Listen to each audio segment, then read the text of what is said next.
ನಮಸ್ಕಾರ ವೀಕ್ಷಕರೇ ಬಿಜೆಪಿಯ ಚಾಣಕ್ಯ ಅಮಿತ್ ಶಾ ಅವರು ರಾಷ್ಟ್ರಪತಿಯವರನ್ನ ಭೇಟಿ ಮಾಡಿದ್ದು ಆ ಒಂದು ಭೇಟಿ ದೇಶದೆಲ್ಲೆಡೆ ಸಂಚಲನವನ್ನ ಮೂಡಿಸ್ತಾ ಇದೆ. ಕೇಂದ್ರದಲ್ಲಿ ಅತಿದೊಡ್ಡ ಬದಲಾವಣೆ ಆಗ್ತಿದೆ ಅನ್ನುವ ಮುನ್ಸೂಚನೆ ಸಿಕ್ಕಿದೆ. ಮೋದಿ ಈ ಬಾರಿ ಭರ್ಜರಿ ಪ್ಲಾನ್ ರೂಪಿಸಿಕೊಂಡಿದ್ದಾರೆ. ಮೋದಿ ಅವರ ಇಡೀ ಕ್ಯಾಬಿನೆಟ್ ಬದಲಾಗ್ತಾ ಇದೆ. ಅಮಿತ್ ಶಾ ಅವರು ಉಪ ಪ್ರಧಾನಿ ಆಗ್ತಾ ಇದ್ದಾರೆ. ಮತ್ತೊಂದು ಕಡೆ ವಿಪಕ್ಷಗಳಿಗೆ ಕಂಡು ಕೇಳರಿಯದ ಶಾಕ್ ಎದುರಾಗುವುದರಲ್ಲಿ ಯಾವುದೇ ಅನುಮಾನ ಇಲ್ಲ. ಸಂಪುಟ ಪುನರಚನೆಯಲ್ಲೂ ವಿಪಕ್ಷಗಳಿಗೆ ಮಾಸ್ಟರ್ ಸ್ಟ್ರೋಕ್. ಯಾಕಂದ್ರೆ ಈ ಬಾರಿ ಬಿಜೆಪಿ ತಮ್ಮವರನ್ನ ಬಿಟ್ಟು, ತಮ್ಮ ಎನ್ಡಿಎ ಮೈತ್ರಿಕೂಟದವರನ್ನ ಬಿಟ್ಟು ಟಿಎಂಸಿ ನಾಯಕರಿಗೆ ಸಚಿವ ಸ್ಥಾನ ನೀಡೋದಕ್ಕೆ ಮುಂದಾಗಿದೆ. ಟಿಎಂಸಿ ನಾಯಕನಿಗೆ ಸಚಿವ ಸ್ಥಾನಮಾನ, ಇದು ಭಾರಿ ಅಚ್ಚರಿಯ ಸಂಗತಿ. ಬಿಜೆಪಿಗರಲ್ಲೂ ಸಂಚಲನ ಮೂಡಿಸಿರುವ ವಿಚಾರ ಇದು. ಕೇಂದ್ರದಲ್ಲಾಗ್ತಿರುವ ಬದಲಾವಣೆಯ ಪೈಕಿ ನಮ್ಮ ರಾಜ್ಯದ ಯುವ ನಾಯಕ, ಸಂಸದರೊಬ್ಬರು ಕೇಂದ್ರದಲ್ಲಿ ಸಚಿವರಾಗುವುದು ಬಹುತೇಕ ಫಿಕ್ಸ್ ಆಗಿದೆ. ರಾಜ್ಯದ ಎನ್ಡಿಎ ಮೈತ್ರಿಕೂಟದ 19 ಸಂಸದರ ಪೈಕಿ ಎಲ್ಲರನ್ನ ಮೀರಿಸಿ ಆ ಒಬ್ಬ ಸಂಸದ ಮಾತ್ರ ಮೋದಿ ಸಂಪುಟಕ್ಕೆ ಸೇರ್ಕೊಳ್ತಾ ಇದ್ದಾರೆ. ಇದು ರಾಜ್ಯದ ಬಿಜೆಪಿ ನಾಯಕರಲ್ಲಿ ಹೊಸ ಚರ್ಚೆಗೆ ನಾಂದಿ ಹಾಡಿದೆ. ಇನ್ನೊಂದು ಕಡೆ ಕುಮಾರಸ್ವಾಮಿ ಅವರು ಈ ಬಾರಿ ಕೇಂದ್ರ ನಾಯಕರಿಗೇನೆ ಶಾಕ್ ಕೊಡೋದಕ್ಕೆ ಮುಂದಾಗಿದ್ದಾರೆ. ಹಲವರ ತಲೆದಂಡ ಆಗ್ತಾ ಇದೆ. ಹಲವರಿಗೆ ಮೋದಿ ಗೇಟ್ ಪಾಸ್ ಕೊಡ್ತಾ ಇದ್ದಾರೆ. ಇನ್ನು ಕೆಲವರ ಸಚಿವ ಸ್ಥಾನ ಬದಲಾಗ್ತಾ ಇದೆ. ಹಾಗಾದ್ರೆ ಮೋದಿ ಅಮಿತ್ ಶಾ ಈ ಬಾರಿ ಹೇಳಿದಂತಹ ರೋಚಕ ಪ್ಲಾನ್ ಏನು? ಯಾರ್ಯಾರ ತಲೆದಂಡ, ಯಾರ್ಯಾರಿಗೆ ಗೇಟ್ ಪಾಸ್?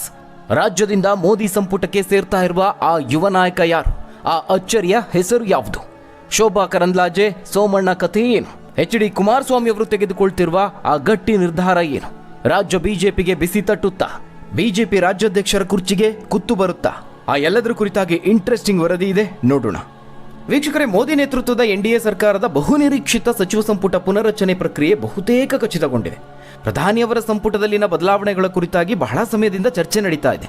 ಆದರೆ ಯಾವಾಗ ಜಾರ್ಜ್ ಕುರಿಯನ್ ರಾಜೀನಾಮೆ ಆಯಿತೋ, ಅಮಿತ್ ಶಾ ಅವರು ರಾಷ್ಟ್ರಪತಿಗಳನ್ನು ಭೇಟಿಯಾದರೂ ಅದಾದ ನಂತರದಲ್ಲಿ ಚರ್ಚೆಗಳು ತೀವ್ರಗೊಂಡಿದ್ದಾವೆ. ವೀಕ್ಷಕರಲ್ಲಿ, ಕೇಂದ್ರ ಸರ್ಕಾರ ಕೆಲವೇ ದಿನಗಳಲ್ಲಿ ಮುಖ್ಯ ಬದಲಾವಣೆಗಳಿಗೆ ಸಿದ್ಧವಾಗ್ತಾ ಇದೆ. ಸರ್ಕಾರದಲ್ಲಿ ಸಂಪುಟ ವಿಸ್ತರಣೆ ಆಗಿರ್ಬೋದು, ಕೆಲವು ಸಚಿವರ ಜವಾಬ್ದಾರಿಗಳನ್ನು ಬದಲಾಯಿಸೋದ್ರ ಜೊತೆಗೆ ಬಿಜೆಪಿ ಪಕ್ಷದ ಒಳಗಿನ ಸಂಘಟನೆಯಲ್ಲೂ ಪ್ರಮುಖ ಬದಲಾವಣೆಗಳು ನಡೆಯುತ್ತೆ.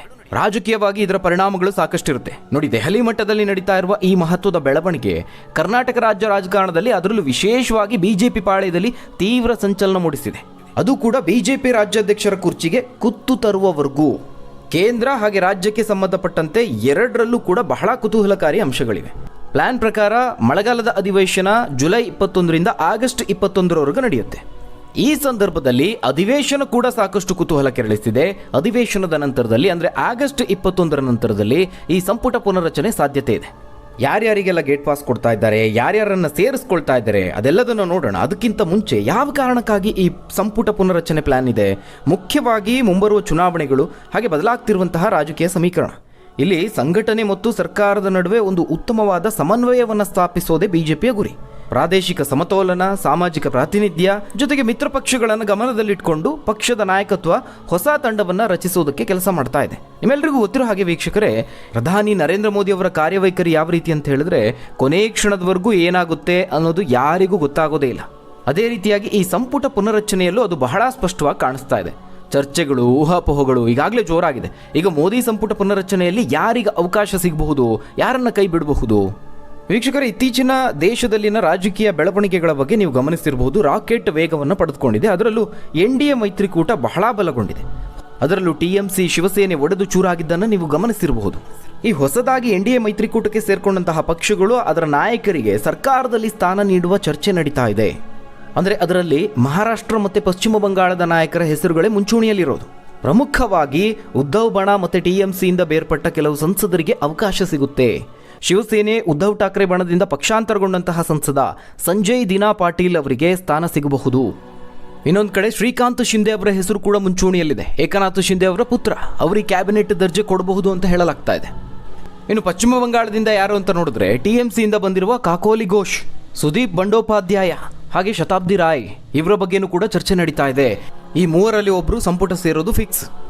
ಅಲ್ಲಿಗೆ ಇದರ ಅರ್ಥ, ಉದ್ಧವ್ ಠಾಕ್ರೆ ಮತ್ತು ಮಮತಾ ಬ್ಯಾನರ್ಜಿ ಅವರ ಪಕ್ಷವನ್ನು ತೋರದಂತಹ ಸಂಸದರಿಗೆ ಅವಕಾಶ ನೀಡಬಹುದು ಅನ್ನೋದೇ ಪ್ರಮುಖ ವಿಚಾರ.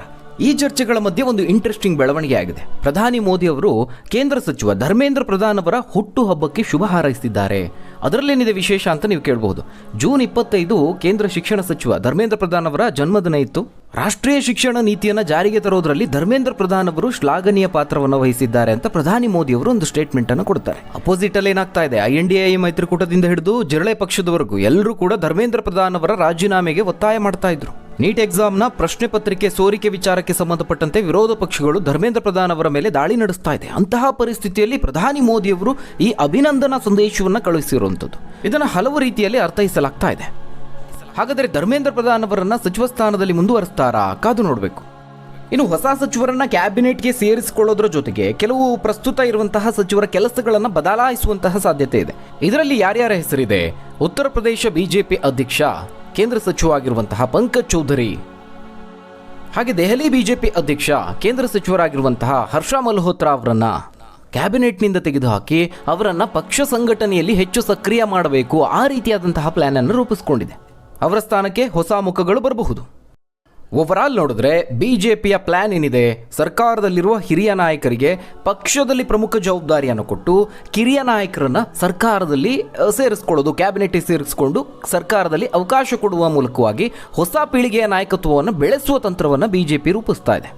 ಇನ್ನೂ ಕೂಡ ಕೆಲವು ದಿನಗಳು ಮಾತ್ರ ಬಾಕಿ ಇದೆ. ಆ ಗ್ಯಾಪ್ನಲ್ಲಿ ಯಾವೆಲ್ಲ ಬದಲಾವಣೆಗಳಾಗುತ್ತೆ ಅನ್ನೋದನ್ನು ಕಾದು ನೋಡಬೇಕು. ಇನ್ನು ವೀಕ್ಷಕರೇ, ನಮ್ಮ ರಾಜ್ಯದ ವಿಚಾರದಲ್ಲೂ ಈ ಸಚಿವ ಸಂಪುಟ ಪುನರ್ರಚನೆ ಪರಿಣಾಮ ಬೀರುತ್ತೆ. ಮುಂಬರುವ 2028ರ ಚುನಾವಣೆ ಏನಿದೆ, ಕರ್ನಾಟಕ ವಿಧಾನಸಭಾ ಚುನಾವಣೆಯನ್ನ ಬಹಳ ಗಂಭೀರವಾಗಿ ಪರಿಗಣಿಸಿದೆ ಬಿಜೆಪಿ ಹೈಕಮಾಂಡ್. ರಾಜ್ಯಕ್ಕೆ ಹೆಚ್ಚುವರಿ ಪ್ರಾತಿನಿಧ್ಯ ನೀಡುವ ಮೂಲಕವಾಗಿ ಹೊಸ ಜಾತಿ ಸಮೀಕರಣಕ್ಕೆ ಮುಂದಾಗಿದೆ. ರಾಜ್ಯದ ಸದ್ಯದ ರಾಜಕೀಯ ಪರಿಸ್ಥಿತಿಯನ್ನು ನೋಡಿದ್ರೆ ಅದು ಅನಿವಾರ್ಯ ಕೂಡ. ವಿಧಾನ ಪರಿಷತ್ ಚುನಾವಣೆಯಲ್ಲಿ ಮೊನ್ನೆ ಏನಾಯ್ತು? ಕ್ರಾಸ್ ವೋಟಿಂಗ್ ಆಗಿದ್ದು, ಕೆಲವು ಬಿಜೆಪಿ JDS ನಾಯಕರು ಉಲ್ಟಾ ಹೊಡೆದಿದ್ದು, ಎಲ್ಲ ಅವಾಂತರ ಸೃಷ್ಟಿಯಾಗಿದೆ.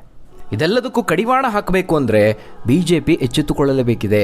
ರಾಜ್ಯ ಬಿಜೆಪಿ ಅಕ್ಷರಶಃ ಬದಲಾವಣೆಯನ್ನು ಎದುರು ನೋಡ್ತಾ ಇದೆ. ಈ ಬದಲಾವಣೆ ರಾಜ್ಯದ ನಾಯಕರ ಮೇಲೆ ಯಾವ ರೀತಿಯ ಪರಿಣಾಮ ಬೀರುತ್ತೆ, ಯಾರಿಗೆ ಅದೃಷ್ಟ ಒಲಿಯುತ್ತೆ ಈ ಸಂಪುಟ ಪುನರ್ರಚನೆಯಿಂದ?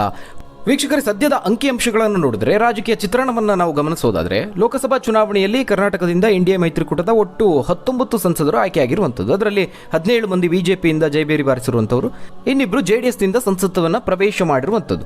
ಪ್ರಸ್ತುತ ನರೇಂದ್ರ ಮೋದಿ ಅವರ ಸಂಪುಟದಲ್ಲಿ ಒಟ್ಟು 71 ಜನ ಸಚಿವರಿದ್ದಾರೆ. ಈ ಪೈಕಿ 30 ಮಂದಿ ಸಂಪುಟ ದರ್ಜೆಯನ್ನು ಹೊಂದಿರುವಂಥವರು, 36 ಮಂದಿ ರಾಜ್ಯ ಖಾತೆ, ಹಾಗೆ 5 ಮಂದಿ ಸ್ವತಂತ್ರ ಖಾತೆಯ ಮೂಲಕ ಸಚಿವರಾಗಿದ್ದಾರೆ. ಕರ್ನಾಟಕದ ಮಟ್ಟಿಗೆ ನೋಡೋದಾದ್ರೆ, ಇನ್ಕ್ಲೂಡಿಂಗ್ ರಾಜ್ಯಸಭೆಗೆ ಆಯ್ಕೆಯಾಗಿರುವ ನಿರ್ಮಲಾ ಸೀತಾರಾಮನ್ ಒಟ್ಟು 5 ಮಂದಿಗೆ ಸಚಿವ ಸ್ಥಾನವನ್ನು ನೀಡಲಾಗಿದೆ. ಬಿಜೆಪಿಯ ಹಿರಿಯ ನಾಯಕ ಪ್ರಹ್ಲಾದ್ ಜೋಶಿ, ವಿ ಸೋಮಣ್ಣ, ಶೋಭಾ ಕರಂದ್ಲಾಜೆ ಸಚಿವರಾಗಿ ಕಾರ್ಯನಿರ್ವಹಿಸ್ತಾ ಇದ್ದಾರೆ. ಅದೇ ರೀತಿ ಮೈತ್ರಿಕೂಟದ ಕೋಟಾದ ಅಡಿಯಲ್ಲಿ JDSನ HD ಕುಮಾರಸ್ವಾಮಿ ಅವರಿಗೂ ವರಿಷ್ಠರು ಮಣೆ ಹಾಕಿದ್ದಾರೆ. ವೀಕ್ಷಕರಲ್ಲಿ ಗಮನಿಸಬೇಕಾದ ವಿಚಾರ ಅಂದ್ರೆ, HD ಕುಮಾರಸ್ವಾಮಿ ಹಾಗೆ ಪ್ರಹ್ಲಾದ್ ಜೋಶಿ ಅವರಿಗೆ ಮಾತ್ರ ಈ ಸಂಪುಟ ದರ್ಜೆಯ ಉನ್ನತ ಸ್ಥಾನಮಾನವನ್ನು ಕೊಟ್ಟಿರೋದು. ಇಲ್ಲಿ ಜಾತಿ ಸಮೀಕರಣವನ್ನು ನೋಡಿದ್ರೆ ಹೆಚ್ಚುವರಿ ಸಚಿವ ಸ್ಥಾನ ರಾಜ್ಯಕ್ಕೆ ಸಿಗುವಂತಹ ಸಾಧ್ಯತೆ ದಟ್ಟವಾಗಿದೆ. ಇದೆಲ್ಲವನ್ನ ಮಾಡಬೇಕಾಗಿರೋದು 2028ರ ವಿಧಾನಸಭಾ ಚುನಾವಣಾ ದೃಷ್ಟಿಯಿಂದ. ಆ ನಿಟ್ಟಿನಲ್ಲಿ ನೋಡಿದ್ರೆ ಕರ್ನಾಟಕಕ್ಕೆ ಹೆಚ್ಚುವರಿಯಾಗಿ 1 ಅಥವಾ 2 ಸಚಿವ ಸ್ಥಾನ ಸಿಗುವ ನಿರೀಕ್ಷೆ ಇದೆ. ಪ್ರಮುಖವಾಗಿ ಹಾಲಿ ಕೇಂದ್ರ ಸಂಪುಟದಲ್ಲಿರುವ ಕರ್ನಾಟಕದ ದಲಿತ ಮತ್ತು ಹಿಂದುಳಿದ ವರ್ಗಕ್ಕೆ ಯಾವುದೇ ಪ್ರಾತಿನಿಧ್ಯ ಸಿಕ್ಕಿಲ್ಲ ಅನ್ನುವ ದೊಡ್ಡ ಕೊರತೆ ಇದೆ. ಮೋದಿಯವರ 2ನೇ ಅವಧಿಯ ಸಂಪುಟದಲ್ಲಿ ರಾಜ್ಯದ 2 ದಲಿತ ನಾಯಕರಿಗೆ ಸಚಿವ ಸ್ಥಾನ ಕೊಟ್ಟಿದ್ರು. ಒಂದು ವೇಳೆ ಈಗ ಚುನಾವಣಾ ದೃಷ್ಟಿಯಿಂದ ಈ ವರ್ಗಗಳಿಗೆ ಆದ್ಯತೆ ನೀಡಲೇಬೇಕು ಅಂತ ಹೇಳಿ ಬಿಜೆಪಿ ಹೈಕಮಾಂಡ್ ತೀರ್ಮಾನ ಮಾಡಿದ್ರೆ, ಕೋಟಾ ಶ್ರೀನಿವಾಸ್ ಪೂಜಾರಿ ಹಾಗೆ PC ಮೋಹನ್ ಅವರ ಹೆಸರುಗಳು ಮುಂಚೂಣಿಯಲ್ಲಿ ಕೇಳಿ ಬರುತ್ತೆ. ಇದು ಮಾತ್ರ ಅಲ್ಲ ವೀಕ್ಷಕರೇ, ಇನ್ನೊಂದು ಅಚ್ಚರಿಯ ಬದಲಾವಣೆ ಆಗುವಂತಹ ಸಾಧ್ಯತೆ ದಟ್ಟವಾಗಿದೆ. ರಾಜ್ಯ ಬಿಜೆಪಿಯಲ್ಲಿ ಈಗ ಬಹುದೊಡ್ಡ ಚರ್ಚೆ ಆಗ್ತಿರೋ ವಿಷಯ ಏನು? ಅದು ಬಿಜೆಪಿಯ ರಾಜ್ಯಾಧ್ಯಕ್ಷರ ಬದಲಾವಣೆಯ ಬಗ್ಗೆ, ಜೊತೆಗೆ ಕೇಂದ್ರ ಸಚಿವ ಸ್ಥಾನದ ಜಾತಿ ಹೊಂದಾಣಿಕೆ ಬಗ್ಗೆ. ಮತ ಬ್ಯಾಂಕ್ ವಿಚಾರದಲ್ಲಿ ಕರ್ನಾಟಕದಲ್ಲಿ ನಿರ್ಣಾಯಕ ಪಾತ್ರವನ್ನು ವಹಿಸೋದು ಲಿಂಗಾಯತ ಸಮುದಾಯ. ಆ ಸಮುದಾಯಕ್ಕೆ ಮತ್ತಷ್ಟು ಒತ್ತನ್ನು ಕೊಡಬೇಕು ಅನ್ನೋದು ವರಿಷ್ಠರು ಚಿಂತನೆ ಮಾಡ್ತಿದ್ದಾರೆ ಅಂತ ಹೇಳಲಾಗ್ತಾ ಇದೆ. ಪ್ರಸ್ತುತ ಇರುವ ವಿ ಸೋಮಣ್ಣ ಅವರು ಸದ್ಯ ಲಿಂಗಾಯತ ಕೋಟದ ಅಡಿಯಲ್ಲೇ ಸಚಿವರಾಗಿರುವಂಥವ್ರು. ಅವರಿಗೆ ಕ್ಯಾಬಿನೆಟ್ ದರ್ಜೆ ಇಲ್ಲ. ಹೀಗಾಗಿ ಲಿಂಗಾಯತ ಸಮುದಾಯದ ಮತ್ತೊಬ್ಬರಿಗೆ ಸಚಿವ ಸ್ಥಾನ ನೀಡೋ ಲೆಕ್ಕಾಚಾರ ಬಂದರೆ ಅಲ್ಲಿ ಅಚ್ಚರಿಯ ಹೆಸರೊಂದು ಕೇಳಿ ಬರುತ್ತೆ. BY ರಾಘವೇಂದ್ರ ಅವರ ಹೆಸರು ಮೊದಲ ಪಟ್ಟಿಯಲ್ಲಿರುತ್ತೆ. ಒಂದು ಕಡೆ ಸತತವಾಗಿ ಸಂಸದರಾಗಿ ಆಯ್ಕೆಯಾಗಿರುವಂಥವರು ಲಿಂಗಾಯತ ಸಮುದಾಯದ ಪ್ರಬಲ ನಾಯಕರಾಗಿ ಗುರುತಿಸಿಕೊಂಡಿರುವಂಥವ್ರು. ಆದರೆ ರಾಘವೇಂದ್ರ ಅವರ ಹೆಸರನ್ನು ತೆಗೆದುಕೊಳ್ಳೋದಕ್ಕೆ ಇಲ್ಲಿ ಒಂದು ದೊಡ್ಡ ಅಧಿಕಾರದ ಸಮತೋಲನದ ಸಮಸ್ಯೆ ಎದುರಾಗುತ್ತೆ. ನೋಡಿ, ಒಂದು ಕಡೆ BY ವಿಜಯೇಂದ್ರ ಅವರು ರಾಜ್ಯ ಬಿಜೆಪಿಯ ಅಧ್ಯಕ್ಷರಾಗಿದ್ದಾರೆ, ಮತ್ತೊಂದು ಕಡೆ BS ಯಡಿಯೂರಪ್ಪ ಅವರು ಪಕ್ಷದ ಸಂಸದೀಯ ಮಂಡಳಿಯ ಸದಸ್ಯರಾಗಿದ್ದಾರೆ. ಇದರ ನಡುವೆ ರಾಘವೇಂದ್ರ ಅವರಿಗೂ ಸಚಿವ ಸ್ಥಾನವನ್ನು ಕೊಟ್ಟರೆ ಪಕ್ಷದಲ್ಲಿ ಸಮತೋಲನ ಕಾಯ್ದುಕೊಂಡಂತೆ ಆಗುವುದಿಲ್ಲ. ಖಂಡಿತವಾಗ್ಲೂ ಅಸಮಾಧಾನ ಭೋಗಿಲೇಳುವುದು ಕಟ್ಟಿಟ್ಟ ಬುತ್ತಿ. ಹೀಗಾಗಿ ಒಂದು ವೇಳೆ BY ವಿಜಯೇಂದ್ರ ಅವರನ್ನ ರಾಜ್ಯಾಧ್ಯಕ್ಷ ಸ್ಥಾನದಿಂದ ಕೆಳಗಿಳಿಸಿ ಆ ಹುದ್ದೆಯನ್ನ ಒಕ್ಕಲಿಗ ಸಮುದಾಯಕ್ಕೆ ನೀಡಿದ್ರೆ ಆಗ ಲಿಂಗಾಯತ ಸಮುದಾಯದ ರಾಘವೇಂದ್ರ ಅವರನ್ನ ಕೇಂದ್ರದಲ್ಲಿ ಸಚಿವರನ್ನಾಗಿ ಮಾಡೋದಕ್ಕೆ ಈಸಿ ಆಗುತ್ತೆ. ಇದೇ ಸಂದರ್ಭದಲ್ಲಿ ಶೋಭಾ ಕರಂದ್ಲಾಜೆ ಹಾಗೆ ವಿ ಸೋಮಣ್ಣ ಅವರ ಕಥೆ ಏನು ಹಾಗಾದರೆ? ರಾಜ್ಯ ಬಿಜೆಪಿ ಅಧ್ಯಕ್ಷ ಸ್ಥಾನಕ್ಕೆ ಇವರನ್ನ ಪರಿಗಣಿಸುವ ಗಂಭೀರ ಚರ್ಚೆಗಳು ಕೂಡ ನಡೀತಾ ಇದೆ. ವಿಜೇಂದ್ರ ಬದಲಾವಣೆ ಆದರೆ ಮಾತ್ರ ರಾಘವೇಂದ್ರ ಅವರಿಗೆ ಸಚಿವ ಸ್ಥಾನ ಫಿಕ್ಸ್ ಎನ್ನಲಾಗ್ತಾ ಇದೆ. ಈ ರೀತಿಯ ಬದಲಾವಣೆಗಳಿಗೆ ಯಡಿಯೂರಪ್ಪ ಅವರು ಅಥವಾ ವಿಜೇಂದ್ರ ಅವರು ಒಪ್ತಾರ ಅನ್ನೋದು ದೊಡ್ಡ ಪ್ರಶ್ನೆ. ಇಷ್ಟು ಮಾತ್ರ ಅಲ್ಲ, ಮತ್ತೊಂದು ಇಂಟ್ರೆಸ್ಟಿಂಗ್ ಸಂಗತಿ ಇದೆ. ಅದೇನಪ್ಪ ಅಂದರೆ ಕೇಂದ್ರ ಸಚಿವ ಕುಮಾರಸ್ವಾಮಿ ಅವರಿಗೆ ಸಂಬಂಧಪಟ್ಟಂತೆ ಈ ಮೈತ್ರಿ ಲೆಕ್ಕಾಚಾರಗಳ ಮಧ್ಯೆ ಕೇಂದ್ರ ಸಂಪುಟದಲ್ಲಿರುವ HD ಕುಮಾರಸ್ವಾಮಿ ಅವರು ಮತ್ತೆ ರಾಜ್ಯ ರಾಜಕಾರಣಕ್ಕೆ ಮರಳುವುದಕ್ಕೆ ನಿರ್ಧರಿಸಿದ್ದಾರೆ ಅನ್ನೋದು ಪ್ರಮುಖ ವಿಚಾರ. ತಮ್ಮ ರಾಜಕೀಯ ಆಸಕ್ತಿ ಬಗ್ಗೆ ಈಗಾಗಲೇ ಅವರು ಮೋದಿ ಅವರ ಬಳಿ ಚರ್ಚೆ ಮಾಡಿದ್ದಾರೆ ಅನ್ನೋದು ಸುದ್ದಿ. ದಿಢೀರಂತ ಕೇಂದ್ರ ಸಚಿವ ಸ್ಥಾನಕ್ಕೆ ರಾಜೀನಾಮೆ ಕೊಡದೇ ಇದ್ರೂ ಕೂಡ ಮುಂದಿನ ಕರ್ನಾಟಕ ವಿಧಾನಸಭಾ ಚುನಾವಣೆಗೆ ಕೇವಲ 1 ವರ್ಷ ಬಾಕಿ ಇರುವಾಗ ಕುಮಾರಸ್ವಾಮಿ ಅವರು ಕೇಂದ್ರ ಸಚಿವ ಸ್ಥಾನಕ್ಕೆ ಗುಡ್ ಬೈ ಹೇಳೋದಂತೂ ಫಿಕ್ಸ್. ಮೂಲಗಳ ಪ್ರಕಾರ ಇದು ಬಹುತೇಕ ಖಚಿತ. ಅದರ ನಂತರದಲ್ಲಿ ಅವರು ಸಂಪೂರ್ಣವಾಗಿ ರಾಜ್ಯ ರಾಜಕಾರಣದಲ್ಲಿ ತೊಡಗಿಸಿಕೊಳ್ಳಲಿದ್ದಾರೆ ಅಂತ ಹೇಳಲಾಗ್ತಾ ಇದೆ. ಒಟ್ಟಾರೆಯಾಗಿ ಕೆಲವೇ ದಿನಗಳಲ್ಲಿ ಮೋದಿ ಕ್ಯಾಬಿನೆಟ್ ಹಾಗೆ ಬಿಜೆಪಿ ಪಕ್ಷದ ಸಂಘಟನೆಯಲ್ಲಿ ಸಾಕಷ್ಟು ಬದಲಾವಣೆಗಳಾಗಲಿವೆ. ಅದರ ನೇರ ಪರಿಣಾಮ ರಾಜ್ಯ ರಾಜಕೀಯದ ಮೇಲೂ ಕೂಡ ಬೀಳಲಿದೆ. ಹಾಗಾದರೆ ವೀಕ್ಷಕರೇ, ಮೋದಿ ಕ್ಯಾಬಿನೆಟ್ ಚೇಂಜ್ ಆಗ್ತಿರೋದ್ರ ಬಗ್ಗೆ ನೀವೇನಂತೀರಾ? ರಾಜ್ಯದಿಂದ ಸಂಸದರ ಪೈಕಿ ಯಾರಿಗೆ ಸಚಿವ ಸ್ಥಾನ ಸಿಗಬೇಕು? ನಿಮ್ಮ ಅನಿಸಿಕೆ ಅಭಿಪ್ರಾಯಗಳನ್ನು ಕಮೆಂಟ್ ಮೂಲಕವಾಗಿ ತಿಳಿಸಿ. ಧನ್ಯವಾದಗಳು ವೀಕ್ಷಕ.